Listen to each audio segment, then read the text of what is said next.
बोलो जयकारा बोल मेरे श्री गुरु महाराज की जय। 35 प्रकाश सारवाणी पाठ दिन 28वां। आंखें बार बार ए मन कुछ ढूंढन जाता है, जिस ਨੂੰ ਢੂੰਡੇ ਉਹ ਨਾ ਲੱਭੇ ਫਿਰ ਗੋਤੇ ਖਾਂਦਾ ਹੈ। ਭੰਵਰੇ ਵਾਂਗੋਂ ਪਟਕ ਪਟਕ ਕੇ ਸ਼ਾਂਤ ਮੂਲ ਨਾ ਪਾਉਂਦਾ ਹੈ। सतगुरु पूरे बांझो दासा कोई न रस्ते लांदा है। इस अक्षर द्वारा मन एकाग्र करने की विधि बताई है। यदि मन किसी प्रकार भी एकाग्र नहीं होता तो मालूम करना चाहिए कि इसे किस वस्तु की आवश्यकता है। जिज्ञासु पुरुष इसी विचार में रहते हैं कि किसी प्रकार मन शांत हो जाए। मन की भटकना वृत्ति को अशांत कर देती है तथा मनन करने से जीव को बार बार नरक में जाना पड़ता है। जिस प्रकार मन में विचार उत्पन्न होते हैं, वैसे ही यह जीव देह धारण करता है तथा कर्मों को मनन करने से कर्म का फल भोगता है। कर्म अनादि है, जिससे जीव का छुटकारा कदापि नहीं होता। इसलिए विचारवान पुरुष मन की वृत्ति को संकोच कर रखना अपना परम कर्तव्य समझते हैं। जब तक मन एकाग्र नहीं है, सुख की प्राप्ति नहीं होती। जब तक किसी वस्तु की चाहना है, तब तक का ही दुख है। किसी महापुरुष ने कहा है, तारीख तुम्हें बताएगी दुनिया में खुशी का नाम नहीं। जिस दिल पे हफ्स का सिक्का है, उस दिल के लिए आराम नहीं। इसलिए यह बहुत ही हानि का कारण है। जो मन की डोर को संसार के विषयों की ओर लंबा करते जाते हैं, वे मूर्ख व्यक्ति यह जानते हैं कि इनमें हमें सुख मिलेगा अथवा मिल रहा है, परंतु यही भारी भूल है। हाँ, उनके लिए भूल नहीं। जैसे भंगी अपने काम करते समय उसको बुरा नहीं मानता, बल्कि मान समझता है, परंतु दूसरे मनुष्य उसके काम को बुरा समझते हैं।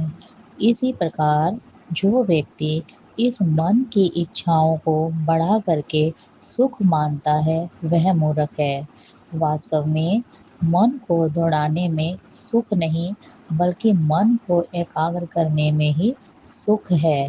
उदाहरण के रूप में, जैसे किसी वस्तु के खाने या पहनने की इच्छा होती है, जब तक वह वस्तु प्राप्त नहीं होती, तभी तक ही दुख, चिंता तथा कलेश होता है। जब वह वस्तु मिल जाती है तो मानव सुख मानता है। वास्तविकता यह है कि उस पदार्थ में सुख नहीं है, बल्कि मन के वापस आ जाने पर और इच्छा के समाप्त होने का नाम ही सुख है। अज्ञानी पुरुषों ने उस पदार्थ की प्राप्ति में ही सुख समझ रखा है।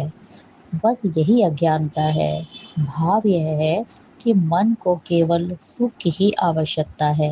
सदा पानी पानी में, दूध दूध में, आग आग में समाकर ही अच्छी लगती है। अर्थात आत्मा जिसकी अंश है, सदा उसी की खोज में ही रहती है। मन को सुख रूप परमात्मा की आवश्यकता है। उस ज्योति स्वरूप का दर्शन करके मन शांत हो सकता है, परंतु दुख इस बात का है कि मन को इंद्रियां अपनी ओर खींचकर वास्तविकता से हीन कर देती हैं। इसलिए यह सत्य ही कहा है कि बार बार यह मन किसी वस्तु की खोज करता रहता है, परंतु जिसको ढूंढना जाता है वह इसे प्राप्त नहीं होती। भला प्राप्त भी कैसे हो? परमात्मा अगोचर है, इंद्रियां वहाँ कैसे जा सकती हैं? मन इंद्रियों के द्वारा वहाँ जाना चाहता है, परंतु इंद्रियां वहाँ स्वयं नहीं जा सकती। मन को कैसे ले जा सकती हैं? यह ठीक है कि मन मंत्री है, इंद्रियां इसके द्वारा अपना अपना रस ले रही हैं। वास्तव में मन को गुरु का शब्द ही वहाँ तक ले जा सकता है। बिना शब्द के मन वहाँ तक नहीं जा सकता। शब्द उस घर की आवाज़ को कहा गया है जो गुप्त है। इसलिए कहा है कि वह गुप्त शब्द गुरुदेव से ही प्राप्त होता है। यह मन भंवरों के समान फूलों पर भटकता रहता है। फूल के आकार से इसका कोई संबंध नहीं। इसको केवल व्यापक सुगंध से ही काम है। इसी प्रकार वास्तव में यह मन उस व्यापक सत्ता की खोज करता है। जहाँ-जहाँ वह व्यापक सत्ता से अलग हो जाती है, तो मन फिर लौट आता है। यह मुर्दे से प्रेम नहीं कर सकता, भंवरे के समान उस सुगंध को लेता है। वास्तव में फूल ने सुगंध को अपने अंदर ढांप रखा है। जिस प्रकार आग को धुएं ने ढांप रखा है, उसी प्रकार व्यापक प्रभु की ज्योति को इस पंच भौतिक शरीर ने ढांप रखा है। पूर्ण सतगुरु की अपनी कृपा द्वारा इस मन को उस व्यापक शब्द का मंत्र देकर तथा उस शब्द में लीन कराकर वहाँ तक पहुँचा देते हैं। वहाँ से शब्द उठता है और उठकर जहाँ जाता है वह सब भेद हाल बता देते हैं। फिर यह मन उस शब्द में लीन होते ही अपने घर को पहचान लेता है और सदा के लिए सुखी हो जाता है।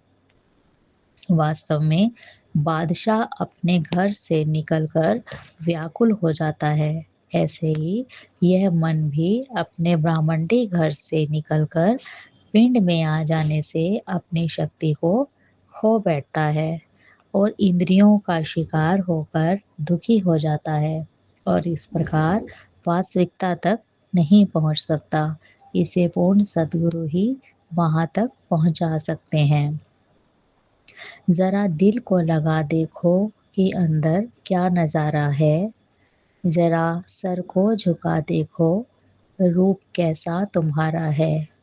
यह पांचों तत्व का पुतला नज़र आता है जो तुमको। इसी में रतन माणिक का भरा भंडार भरा है। करो तुम लाख ताजवीज़ें, योग जप ज्ञान पाने की। बिना गुरु शांत ना आवे, नहीं खुलता वह द्वारा है। खींच कर प्राण को अंदर, चले जाओगे निज मंदिर। वहाँ की यह निशानी है, चमकता लाख तारा है। धुनी हरदम निराली शान की उस घर में होती है। वही सुनता है जिसको किया सतगुरु इशारा है। अगर ख्वाहिश हो अपने घर में रहने की सदा तुमको, तो कहता दास है ढूंढो, जो पूरा गुरु प्यारा है।